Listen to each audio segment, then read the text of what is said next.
Students start करते हैं हम एक्सरसाइज 1.1। ठीक है, तो सेट का एक्सरसाइज 1.1 का हमने इंट्रोडक्शन पार्ट देख लिया हुआ है ना। तो इंट्रोडक्शन पार्ट को देखने के बाद एक्सरसाइज 1.1 स्टार्ट करते हैं। एक्सरसाइज 1.1 करने के बाद आपके माइंड में थोड़ा सा सेट हो जाएगा कि सेट्स क्या है। ठीक है, इंट्रोडक्शन में मैंने आपको बता दिया था बिना इंट्रोडक्शन देखे एक्सरसाइज पर मत आया करो। ठीक है, तो जिन बच्चों ने एक्सरसाइज का इंट्रोडक्शन पार्ट नहीं देखा है वो प्लीज इंट्रोडक्शन पार्ट देखें, है ना। इंट्रोडक्शन पार्ट देखें। इंट्रोडक्शन पार्ट अगर आप देख लोगे ना तो इसमें आपको कोई प्रॉब्लम नहीं आएगी। क्लियर, कुछ इंट्रोडक्शन पार्ट में क्लियर हो जाता है, जब हम उनकी कोशिश करते हैं तो बिल्कुल क्लियर हो जाता है कि कोई भी डाउट लगभग नहीं रहता। फिर भी मैं समझता हूं कि कैमरा स्टूडेंट है, तो अगर आपको कोई भी डाउट लगता है तो आप प्लीज कमेंट बॉक्स में कमेंट लिखकर मुझे बताइए, जिससे कि मुझे पता चले कि हाँ ये बच्चों को डाउट है, इस तरीके का डाउट है या और भी कोई डाउट है, तो वो डाउट क्लियर करने की मैं कोशिश करूंगा। तो नेक्स्ट वीडियो में जब लेके आऊंगा ना तो वो डाउट आपके क्लियर होंगे। क्लियर है ना। चलिए तो देखते हैं अब क्वेश्चन 1 क्या है, पढ़ लेते हैं इसको। Which of the following are sets, justify your answer. तो ये आपके कुछ कलेक्शन लिखे हुए हैं, तो आपको बताना है कि इनमें से कौन सा कलेक्शन क्या है, सेट है। और मैंने आपको बताया था सेट वही होता है जो वेल डिफाइंड हो। ठीक है ना, ऐसा कलेक्शन, ऐसा ग्रुप जो वेल डिफाइंड हो। ठीक है, अगर उसका आंसर आपसे पूछे या किसी और से पूछे या मुझसे पूछा जाए तो उन सबका आंसर एक ही हो। ठीक है, मतलब वेरी नहीं करे from person to person. Vary मतलब आपको मतलब चेंज ना हो पर्सन टू पर्सन, मतलब किसी से कुछ पूछा तो कुछ आंसर है, किसी को पूछा तो कुछ आंसर है, तो आंसर चेंज नहीं हो चाहिए, वेल डिफाइंड हो चाहिए। ठीक है ना। तो देखते हैं क्वेश्चन नंबर 1 क्या है। First, the collection of all months of a year, the collection of all months of a year beginning with the letter J. तो कौन से मंथ होते हैं जब देख लेते हैं। जनवरी, फरवरी, मार्च, अप्रैल, मई, जून। जून होता है, जून एंड जुलाई। क्लियर, जुलाई, अगस्त, सितंबर, अक्टूबर, नवंबर, दिसंबर। तो ये 3 होते हैं। तो आपके हिसाब से भी ये 3 होंगे, मेरे हिसाब से भी 3 होंगे, या किसी से पूछूंगा तो जे लेटर से स्टार्ट होने वाले मंथ्स कौन से हैं, 3 हैं। एक बात और बता दी मैं सेट में, इनका आप ऑर्डर आगे पीछे कर सकते हो, ऑर्डर आपको माइंड नहीं करना है। सेट में ऑर्डर हो सकता है बट रिपीट नहीं होना चाहिए। क्लियर है ना। तो ये कैसा हुआ, सेट है, तो it is set. So it is set. ठीक है, क्योंकि वेल डिफाइंड है। सेकंड देखते हैं, the collection of 10 most talented writers of India. क्या ये सेट है, आंसर दीजिए बच्चों यार। ये सेट नहीं है, ये कलेक्शन सेट नहीं है, बिकॉज ऑफ ये वेरी करता है फ्रॉम पर्सन टू पर्सन। क्यों, क्योंकि most talented writer of India, आपके हिसाब से मोस्ट टैलेंटेड कुछ और है, मेरे हिसाब से कुछ और है, आप उनके हिसाब से कुछ और है। ठीक है, तो इसलिए ये टैलेंटेड जो वर्ड है ना, आप कभी भी टैलेंटेड, डेंजरस एंड ब्यूटीफुल इस टाइप से कुछ आते हैं ना, तो आप ये मतलब वो कलेक्शन नहीं हो सकता, कलेक्शन सेट नहीं हो सकता। कलेक्शन तो है, सेट नहीं होगा, बिकॉज क्योंकि आपके हिसाब से टैलेंटेड कोई और राइटर है, मेरे हिसाब से टैलेंटेड कोई और राइटर है, तो लिस्ट सबकी अलग अलग बनेगी। ऐसा तो नहीं है कि डिफाइन कर दिया है किसी ने लिस्ट बना के कि ये टैलेंटेड है, इसके बाद ये है, इसके बाद ये टैलेंटेड है, नहीं है ना। तो ये वेल डिफाइंड नहीं है, तो it is not a set. It is not a set. Clear, क्यों नहीं है, फ्रॉम वेरी टू, ठीक है ना, vary from person to person can change. Clear, तो आप लिख सकते हो जस्टिफाई योर आंसर में, एक ही आंसर लिखना, आपको ले सकते हो collection of 10 most talented writer of India vary from person to person. Clear, vary from person to person can change. तो ये आप आंसर ले सकते हो जस्टिफाई में, जस्टिफिकेशन में। Next, A team of 11 best cricket batsman of the world. ये क्या रैंकिंग है, देखो आपको पता है रैंकिंग भी चेंज होती रहती है। ठीक है, रैंकिंग भी चेंज होती रहती है, आपको पता है, अभी कुछ और है, बाद में कुछ और है। देखो, collection of 10 most talented 11 best cricket batsman, तो आपके हिसाब से कोई और क्रिकेटर बेस्ट है, मेरे हिसाब से कुछ और है, तो मैं 11 की टीम कुछ अलग बनाऊंगा, कोई टीम अलग बनाएगा, तो ये भी सेट नहीं है। ठीक है, it is not a set. Clear. Next, the collection of all boys in your class, क्या ये सेट है क्योंकि ये डेफिनेट है, क्योंकि एक क्लास में जो नंबर ऑफ बॉयज होंगे, कलेक्शन ऑफ बॉयज होगा, वो क्या होगा, फिक्स। अगर मैंने आपसे पूछा कि आपकी क्लास में जो बॉयज का कलेक्शन है वो मेरे हिसाब से भी उतना ही होगा, आपके हिसाब से भी वही होगा, आप लिस्ट बनाओगे तो आप भी वही नाम लिखोगे जो मैं नाम लिखूंगा, या कोई और भी जो नेम लिखेगा ना, उनकी लिस्ट कैसी होगी, सबकी सेम होगी, ऑर्डर चेंज हो सकता है, लिस्ट क्या होगी, सेम। तो इट इज वेल डिफाइंड, तो ये क्या है, it is set, it is a set. Clear. The collection of all natural numbers less than 100, सबको पता है 1 2 3 4 डॉट डॉट डॉट 99, ये क्या है, नेचुरल नंबर है, लेस देन 100 से कम नेचुरल नंबर आपके कौन से होते हैं, 1 2 3 4 एंड सो ऑन 199 तक। तो आपके हिसाब से भी वही है, मेरे हिसाब से भी वही है, लिस्ट सेम रहेगी, तो इट इज सेट। क्लियर। तो ये भी सेट है। ठीक है, सेट है। चलिए फिर से देखते हैं, the collection of all natural numbers, ये तो हो गया। Sixth, a collection of novels written by the writer Munshi Premchand, क्या ये है, तो उसमें टैलेंटेड वाली बात आ रही है। मुंशी प्रेमचंद द्वारा जितने भी नोवेल राइट की गई हैं, अब ये बताइए फिक्स होंगी, जैसे मान लो उन्होंने 12 नोवेल्स उन्होंने क्या लिखी हैं, तो 12 ही रहेंगी, तो 12 की जो लिस्ट होगी वो मेरे हिसाब से सभी के हिसाब से सेम रहेगी, तो ये क्या होगा, सेट होगा। क्लियर, इट इज सेट, क्योंकि फिक्स है ना, प्रेमचंद द्वारा जो ना लिखी हुई है ना, जो भी है ना नोवेल्स होंगी वो फिक्स होंगी, तो सभी के हिसाब से जैसी रहेंगी, ऐसा तो नहीं कुछ अलग होती है। तो मेरे ख्याल से सिंपल है, समझ में आ रहा होगा। The collection of all even integers, बताइए जरा, नंबर्स वाले जो आते हैं लगभग वो क्या होते हैं, सेट होता है, क्योंकि वो फिक्स होता है। ऑल इवन इंटीजर्स, बताइए जरा, ये है सेट, है, क्योंकि आपको पता है जितने भी इवन इंटीजर्स हैं वो फिक्स हैं, आपके हिसाब से भी वही है, मेरे हिसाब से भी वही है।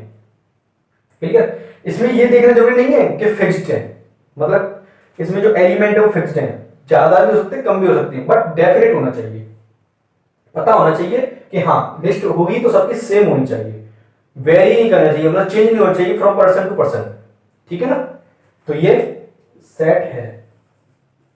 चलिए next, the collection of questions in this chapter, बताइए कोई एक चैप्टर, आप कोई सा भी क्वेश्चन चैप्टर उठा के देख लीजिए, अगर मैं उसमें बोलूं उसमें कलेक्शन ऑफ क्वेश्चन फिक्स होगा, अगर उसमें 10 क्वेश्चंस हैं तो उनके हिसाब से 10 है, मेरे हिसाब से 10 है, सबके हिसाब से भी उस चैप्टर में एक फिक्स चैप्टर की बात हो रही है, इन दिस चैप्टर, है ना, तो क्या होगा, फिक्स होगा कि नहीं होगा, तो ये भी क्या होगा, आपका सेट होगा। ज्यादा मांगने की जरूरत पड़ी है इसमें। चलिए, the collection of most dangerous animal of the world, अब इसमें अच्छा एक बात और, इसमें जो बात होती है किसी लिस्ट की बात नहीं होती है कि लिस्ट बना के रखी किसी की फिक्स कि मोस्ट डेंजरस वही होगा, ये वेरी करता है, तो ज्यादा इसमें दिमाग लगाने नहीं है, जैसा वो कहे वो देखते जाओ, सिंपल सी बात है। ठीक है ना, चलिए देखते हैं फिर भी। मोस्ट डेंजरस एनिमल, तुम्हें कुत्ते से डर लगता है, किसी को बिल्ली से डर लगता है, किसी को शेर से डर लगता है, किसी को हाथी से डर लगता है, किसी को चूहे से लगता है, किसी को फोबिया है तो वो मक्खी से भी डरता है ना, तो वही चीज है। तो मोस्ट डेंजरस एनिमल आप जब वर्ल्ड में देखोगे तो आपके हिसाब से अलग होगा, मेरे हिसाब से अलग होगा, हर आदमी के हिसाब से लिस्ट अलग अलग बननी चाहिए, अगर वो सेम है तो सेट है, अगर नहीं है तो सेट नहीं है, तो it is not a set.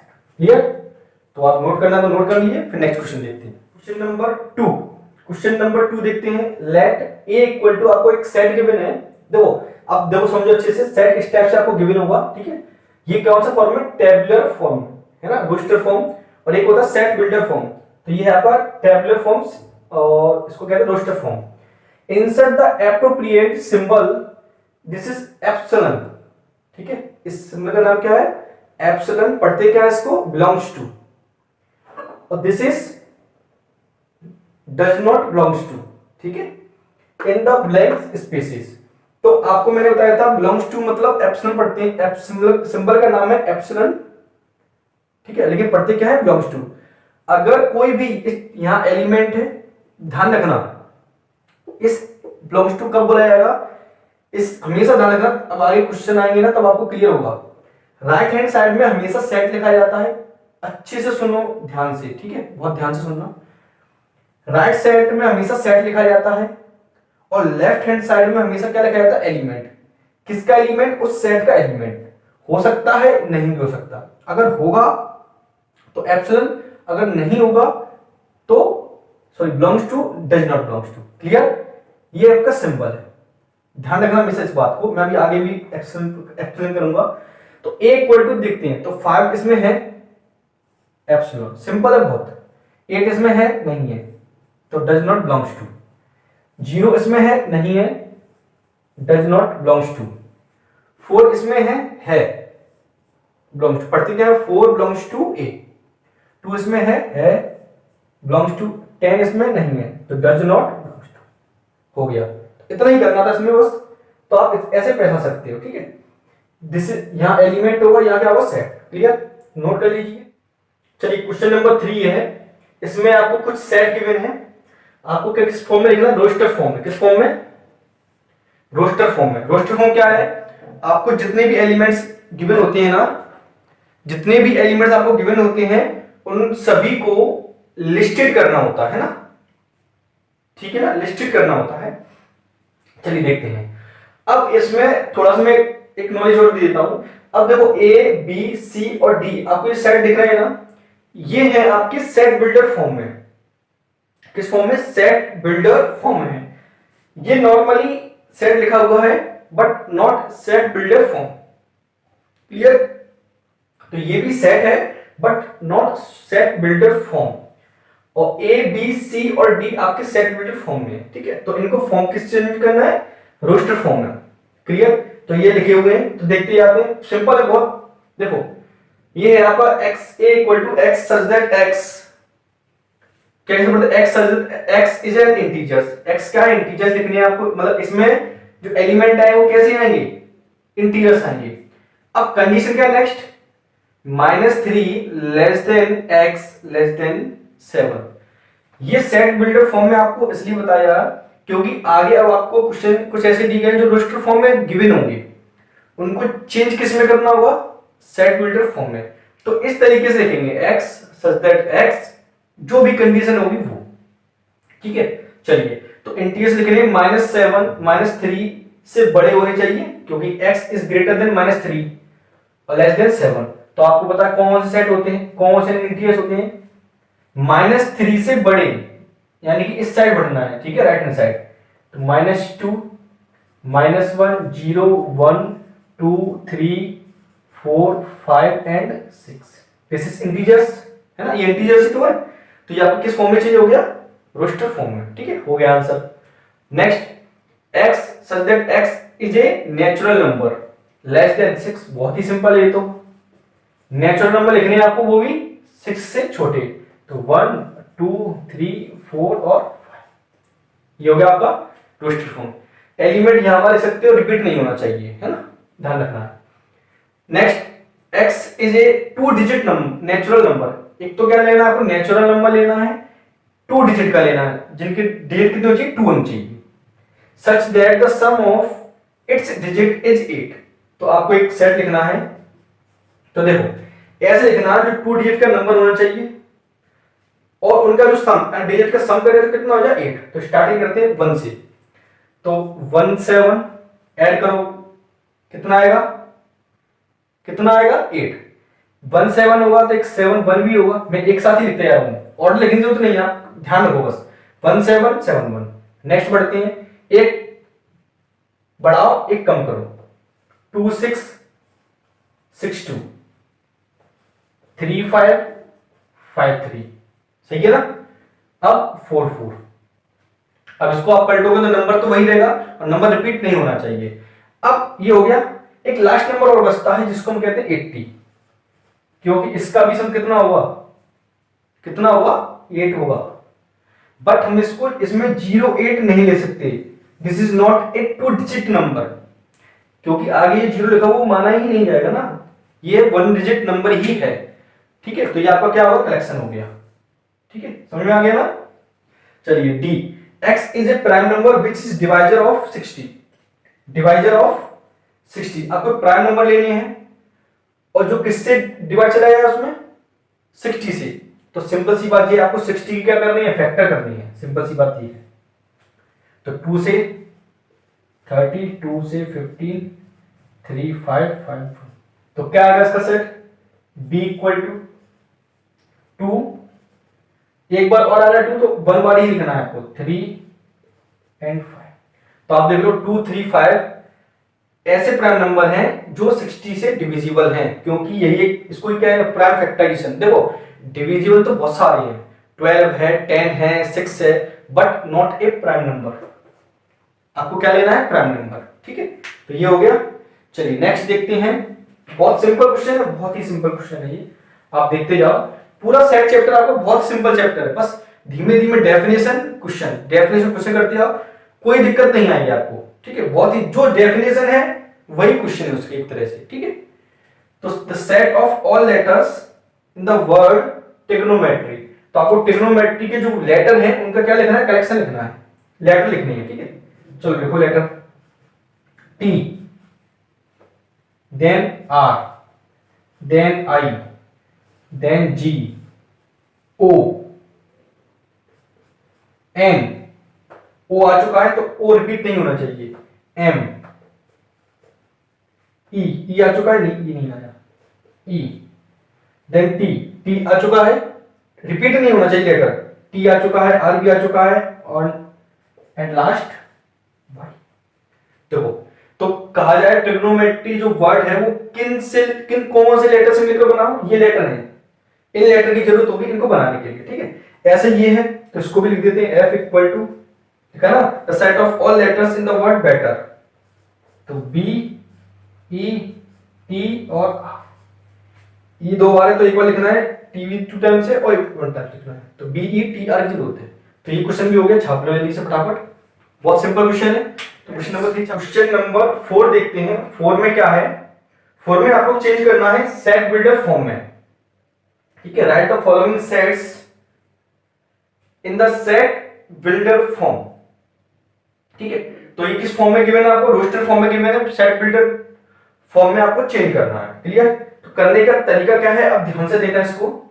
सबसे पहले हम इसमें एक सभी जितने भी आपके रोस्टर फॉर्म लिखे होते हैं उनमें कुछ एक पैटर्न होता है, क्लियर ना, एक पैटर्न होता है, एक सिस्टमेटिक सिस्टम होता है पूरा, जैसे आपको हमें पहचानना होता है। ठीक है, फिर उसके बाद उस एक्स की क्या लिखते हैं, डेफिनेशन, जैसे कि मैंने आपको बताया था एक्स सच दैट एक्स।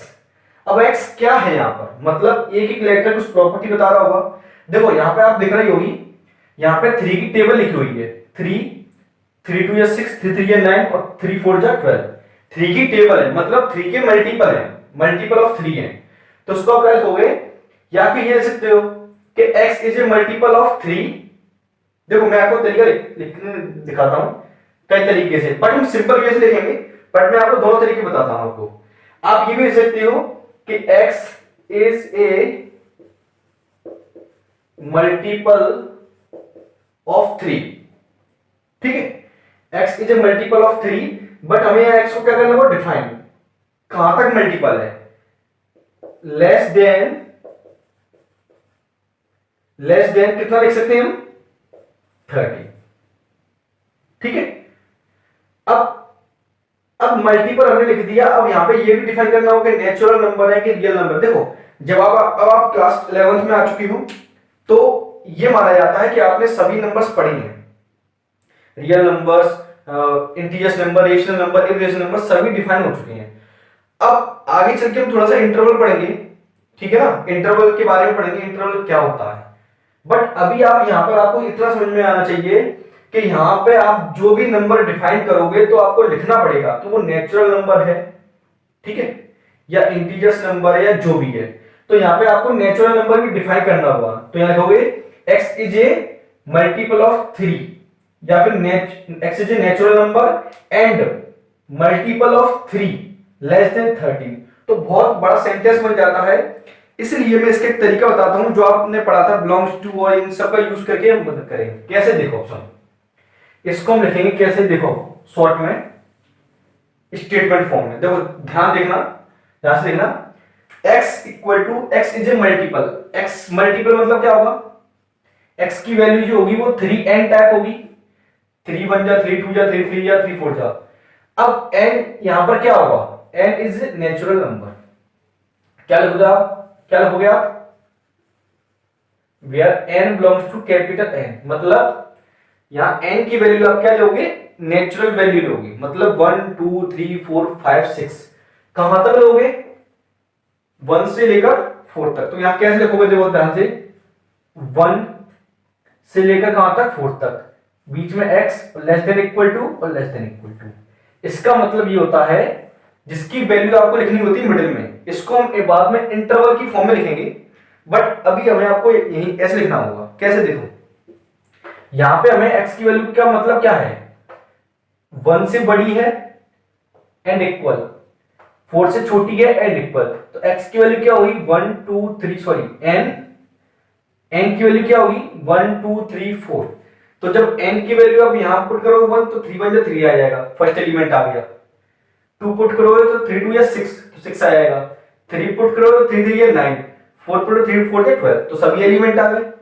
अगर 5 तक होता, 3 5 या 15 भी होता तो हम यहाँ 5 भी लिखते, ठीक है। तो यहाँ एक्चुअल एक्यूरेट पूरा डिफाइन हो गया कि x इक्वल टू x की जो वैल्यू है, ये एक एक वैल्यू x की मानी जाती है, ठीक है। वो वैल्यू है वो 3n टाइप में है, ठीक है। वेयर n नेचुरल नंबर लेना है और कहां से कहां तक लेना है, 1 to 4, क्लियर।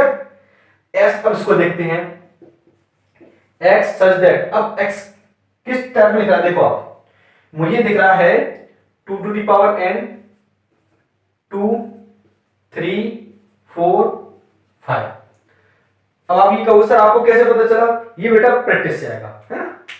आप जब कई सारे प्रैक्टिस कर लोगे इन क्वेश्चंस की, आपके पास जो भी एक्स्ट्रा बुक है, एनसीईआरटी एग्जाम्पलर है या जो भी आप लगाते हैं आरडी शर्मा या जो भी आपके पास रेफरेंस बुक है, आप उनसे क्वेश्चन लगाइए कई सारे, ठीक है। क्वेश्चन लगाइए, क्वेश्चन लगाने के बाद फिर आपको पता चल जाएगा कि हाँ कैसे पता करते हैं। तो ये देखो आपको पता है 2 to the power 1 2 की पावर की फॉर्म में, तो x इक्वल टू क्या होगा 2 to the power n, where n belongs to capital N, ठीक है। आप देख सकते हो where n belongs to capital N, मतलब n की वैल्यू क्या होगी, नेचुरल वैल्यू, मतलब n बिलोंग्स टू n का मतलब क्या है, n होगा कैपिटल, सॉरी n होगा नेचुरल नंबर 1 2 3 4 5, उनमें से n की वैल्यू लेनी है आपको, इसका मतलब ये है, ठीक है। बट n की वैल्यू कहां से कहां तक लेनी है, 1 to 5। देखो पावर n क्या है, पावर में है, पावर कितनी लेनी है 1 to 5। तो यहां क्या लिखेंगे 1 less than equal to n less than equal to 5। समझ में आ गया ना, 5 से कम है और इक्वल है, 1 से बड़ी है एंड इक्वल है, क्लियर। अब इसको देखते हैं, अब आपको ये भी दिख रहा होगा, देखो 5 to the power 1 5 to the power 2 3 and 4। तो ये किस फॉर्म में हो जाएगा, x such that x equal to 5 to the power n, ठीक है। बाकी सब वही, where n belongs to capital N and n की वैल्यू कहां से लेनी है, 1 से लेकर 4 तक। तो 1 less than equal to n less than equal to 4। तो इसको हम कहते हैं सेट वेक्टर फॉर्म लिखना। सेंटेंस में भी लिख सकते हो पर बड़ा हो जाएगा काफी। इसको देखते हैं, ये क्या लिखी होगी है, 2 की टेबल है, 2 की टेबल कहां तक है पता नहीं है, क्लियर, कहां तक है हमें पता नहीं है। बट इसको ये भी कह सकते हैं, 2 की टेबल को हम क्या कह सकते हैं, देखो इसको कई तरीके से लिख सकते हैं। इसको कैसे बताता हूं, चलो मैं, x such that x equal to 2n where n belongs to capital N। एक तो ये तरीका लिखने का, 2n है और n क्या है, नेचुरल नंबर, 1 करोगे तो 2 पुट करोगे तो 2 2 जा 4, 3 पुट करोगे 2 3 6, तो आगे नंबर आते जाएंगे, डॉट डॉट डॉट लगाना इसलिए। एक और तरीका लिखने का इसका सेंटेंस फॉर्म में, x is a even x is even natural number। ठीक है, ऐसे भी लिख सकते हो, दोनों तरीके हैं लिखने के। समझ में आया ना? x is A even natural number, क्योंकि इवन नेचुरल नंबर है। क्लियर? अब इसको देखो जरा, ऑब्जर्व करो। 1 स्क्वायर, ये 2 स्क्वायर है, ये 3 square and so on 10 square. Means ये क्या हुआ? x such that x equal to, अब आप यहां देखो वैल्यू चेंज कहां हो रही है? बेस पर। पावर सबकी क्या है? 2। तो यहां लिखेंगे x equal to n square where n belongs to capital N, मतलब n की वैल्यू नेचुरल नंबर होगी, कॉमा, और n की वैल्यू लेनी कहां से? 1 to 10। तो 1 less than equal to n less than equal to 10, ये हो गया। ठीक है, तो s को हम कहते हैं, इस टाइप के सेट बिल्डर फॉर्म। तो ऐसे चेंज करती है। ठीक है, अगर आपको कोई भी दिक्कत आती है तो प्लीज कमेंट बॉक्स में कमेंट कीजिए, जिससे मुझे पता चले कि हाँ आपको ये प्रॉब्लम है, तो मैं सॉल्व करने की कोशिश करूंगा। जिससे अगर मुझे लगता है कि कुछ ज्यादा ही प्रॉब्लम डाउट है, तो मैं नेक्स्ट वीडियो में डाउट क्लियर करने के लिए आऊंगा। ठीक है कि नहीं? तो इतना आप नोट कर लीजिए। फिर नेक्स्ट क्वेश्चन भी देखते हैं, last question number 5। List all the element, ठीक है, फॉर द फॉलोइंग सेट्स। ठीक है, अब ये आपको किस फॉर्म में गिवन हुए? किस फॉर्म में गिवन है? सेट बिल्डर फॉर्म में गिवन है। ठीक है, सेट बिल्डर फॉर्म में गिवन है। आप किसमें चेंज करना है? रोस्टर फॉर्म में लिस्ट करना है ऑल द एलिमेंट, यानी कि रोस्टर फॉर्म में लिखना है। तो बहुत ही सिंपल क्वेश्चन है, चलिए देख लेते हैं इनको भी। x is N odd natural number. Natural number दो ही पार्ट में होते हैं, इवन एंड ऑड। तो ऑड नंबर कौन से होते हैं नेचुरल नंबर? 1, 3, 5, 7, 9, 11 एंड सो चलते जाएंगे और। ठीक है ना? तो ये बन गया, लिस्ट बन गई। अब next x is an integers, यानी negative, positive and zero, -3, -2, -1, 0, 1, 2, 3, 4, 5 and negative number between -1/2, 9/2। -1/2 कितना आएगा वैल्यू? बताइए जरा।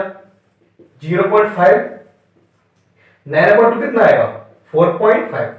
ठीक है, तो x की वैल्यू क्या रहेगी जरा बताइए मुझे। -0.5 के बाद क्या आएगा? 0, उसके बाद क्या आएगा? 1, फिर 2, 3 और 4। 4 के बाद क्या आएगा? 5 आएगा, लेकिन वो इससे ज्यादा हो जाएगा। अच्छा, अगर यहां इक्वल आता, धन हो, अगर यहां इक्वल आता ना, तो भी यही आंसर होता। ठीक है, क्योंकि उन्होंने इंटीजर्स बोला है, तो हमें पॉइंट में नंबर नहीं लिखनी है, तो बात एक ही है वो। ठीक है, तो ये भी आंसर हो चुका है। इसको देखते हैं, इसमें क्या है? इसमें भी इंटीजर्स लेना है, but x square is less than equal to 4। मतलब 4 से छोटे नंबर कौन से होते हैं जिनका स्क्वायर 4 से कम या इक्वल होता है? देखो 1 होता है और एक 2 होता है। क्लियर? अब इसमें इंटीजर्स भी आ गया है, तो जीरो भी ऐड कर सकते हैं। ठीक है, अब बात ये आती है, अगर स्क्वायर कर रहे हैं तो -1 का स्क्वायर भी लेस देन 4 होगा और -2 का स्क्वायर इक्वल टू 4 होगा, क्योंकि दोनों वैल्यू लेनी है आपको, 4 से कम भी लेनी है और इक्वल भी लेनी है। तो दैट मींस क्या आएगा? -2, -1, 0, 1 एंड 2। मतलब 0, 1, 2 आएंगे, लेकिन नेगेटिव हमने क्यों लिए? क्योंकि -2 का स्क्वायर भी क्या होता है? +4 और इक्वल लेना है हमें। -1 स्क्वायर कितना होता है? +1। 1 स्क्वायर भी क्या होता है? +1। तो 4 से कम लेना है। ठीक है, चलिए, अगर नेचुरल नंबर लिख देते तो ओनली हम क्या लिखते? 1 एंड 2। इंटीजर्स लिखा है, इसलिए नेगेटिव भी आ गया और जीरो भी आ गया, है ना? अब x is a letter in the word loyal. ये तो और सिंपल है भैया, इसको भी फोड़ दो फटाफट। LOY और A हो गया। L रिपीट नहीं हो रहा। ठीक है, 4th लेटर है ओनली। Next E। E क्या है? Is a month of year, is a month of year not having 31 days. आपको मंथ की लिस्ट बनानी है जिसमें 31 डेज नहीं होते हैं। तो सबसे पहले स्टार्टिंग देखो, यहां से देखो, आप इसको जानते हो आप, इसको जो ऊपर उठे हुए होते हैं वो 31 डेज के होते हैं, जो नीचे होते हैं वो 30 डेज के होते हैं, और एक फरवरी होता है वो 29 का होता है, बाकी सब 30 डेज के होते हैं। तो जनवरी, फिर फरवरी, तो फरवरी आएगा आपका, फरवरी, 31 नहीं होना चाहिए, बस नॉट हैविंग 31 डेज। 28 29 हो सकता है, ठीक है। फरवरी मार्च, देन अप्रैल, अप्रैल मई, फिर जून, जुलाई, अगस्त, फिर सितंबर। देखो ये जो क्यों एक साथ में आ जाते हैं तो उनके 31 डेज होते हैं फिर, ठीक है। ये आपका क्या है, अप्रैल मई जून और जुलाई, फिर अगस्त, फिर सितंबर। आप कैलेंडर चेक कर सकते हो, सितंबर, फिर अक्टूबर, फिर नवंबर, ये आपकी लिस्ट बन गई। क्लियर? चलिए इसको देखते हैं। ये भाई साहब क्या कह रहे हैं, ये भाई साहब ये कह रहे हैं कि x इज ए कॉन्सोनेंट लेना है, ठीक है। कॉन्सोनेंट लेना कितने होते हैं, 21 इन इंग्लिश अल्फाबेट। कितने होते हैं, 21 होते हैं ना, पता नहीं मुझे कितने होते हैं। विच प्रोसीड्स के से पहले वाले क्या ले लो आप, कॉन्सोनेंट ले लो। तो स्टार्टिंग करो ऐसे, ए वोवल से तो क्या आएगा, बी, सी, डी, ई वोवल से एफ, जी, एच, आई वोवल से फिर जे। के से पहले लेने प्रशिष्ट के से पहले ले लेना तो जे तक हो गया क्वेश्चन। तो आपकी एक्सरसाइज 1.1 फिनिश होती है, ठीक है। 1.1 हमने फिनिश कर दी, बहुत ही सिंपल थी, कुछ ज्यादा खास था नहीं, बेसिक था सेट्स का, ठीक है। सेट क्या होता है, किस फॉर्म में लिखना है आपको, बस ये था, बिलोंग्स टू। अब टाइप्स ऑफ सेट आएंगे, सेट कितने टाइप के होते हैं, उनको कैसे डिफाइन करते हैं, उन पर ऑपरेशन कैसे करते हैं, क्लियर ना, तो वो आएंगे। अगर इस वीडियो में, इस एक्सरसाइज में सेट से रिलेटेड कोई भी आपको डाउट है तो बेझिझक होकर आप कमेंट बॉक्स में कमेंट कीजिए, जिससे मुझे पता चलेगा कि आपको क्या समस्या है, ठीक है। समझ में आ रही है ना? तो आप उसको अच्छे से देखिए वीडियो को पूरा, एक एक क्वेश्चन क्या कहना चाह रहे हैं। इसके बाद कोई भी डाउट है तो आप कमेंट कीजिए, ठीक है। अगर वीडियो पसंद आ रही है तो लाइक कीजिए, सब्सक्राइब कर देना चैनल को, ठीक है। और फ्रेंड्स को अपने शेयर कर दें, जिससे कि इस लॉकडाउन में आप ज्यादा से ज्यादा इसका लाभ ले सकें, ठीक है। और अपनी पढ़ाई कंटिन्यूस लिखिए, घर पर रहिए और सुरक्षित रहिए, ठीक है। तो नेक्स्ट मिलते हैं हम एक्सरसाइज 1.2 के इंट्रोडक्शन के साथ, ठीक है, जिसमें हम नई चीज पढ़ेंगे, क्लियर। तो मिलते हैं एक्सरसाइज 1.2 के इंट्रोडक्शन के साथ। क्वेश्चन नंबर 6 रह गया था, ये मैचिंग दी गई है, उसको भी देख लेते हैं। ये पता नहीं कैसे रह गया, चलिए हो जाता है कभी कभी, है ना, आपसे भी होता होगा, मुझसे भी हो गया। कभी कभी कुछ भूल जाते हैं, जैसे आप क्वेश्चन छोड़ जाती हो एग्जाम में, वैसे ही मैं क्वेश्चन छोड़ देता हूं कभी कभी। चलिए देखते हैं, मैचिंग दी गई है आपको, मजाक किया है उन्होंने, बहुत ही सिंपल दी है। चलिए देखते हैं, क्वेश्चन है, मैचिंग दी गई है आपको। एक तरफ सेट बिल्डर है, एक तरफ क्या है, रोस्टर फॉर्म है, सेट बिल्डर रोस्टर। तो 1 2 3 6, तो पहले याद देखो अच्छे से, इनसे ये पता लगाना आसान होता है ना। तो है x is A prime number and A divisor of 6। तो प्राइम नंबर 6 से क्या होना चाहिए, डिवाइजर होना चाहिए, डिविजिबल होना चाहिए। प्राइम नंबर इसमें कौन सी लिखी हुई है, सिर्फ अकेला यही है, तो उसका ये मिला दो, ठीक है, simple. x is N odd number less than 10, odd number लेनी है, 1 3 5 7, ये लो ऑड नंबर ले लो, ये लो ऑड नंबर, लेस देन 10 है। नेक्स्ट अंदाज बता देगा इसको, तो कुछ भी लिखा हो, इससे मैच हो रहा है, मैथमेटिक्स लिखा हुआ है, ये मैथमेटिक्स लिखा हुआ है, लेटर लिखे हुए हैं, ठीक है। Natural number and divisor of 6, natural number, यहां नेचुरल नंबर है, डिवाइजर ऑफ 6 वैसे भी लास्ट बचा है, तो ये लगा, ये होगा। और कौन सा बचता, चलिए देखते हैं। नेचुरल नंबर तो डिवाइजर ऑफ 6, जिसमें 6 से डिवाइड जाता है, तो 1 में भी जाता है, 2 से भी जाता है, 3 से भी जाता है और 6 से भी जाता है। यहाँ प्राइम नंबर थे इसलिए हमने प्राइम नंबर लिए 2 और 3, यहाँ नेचुरल नंबर आया इसलिए 1 और 6 भी आ गया, है ना। चलिए तो ये भी हो गया। तो अब फाइनली फिनिश हो ही जाती है, तो अक्सर 1.1 फिनिश होती है।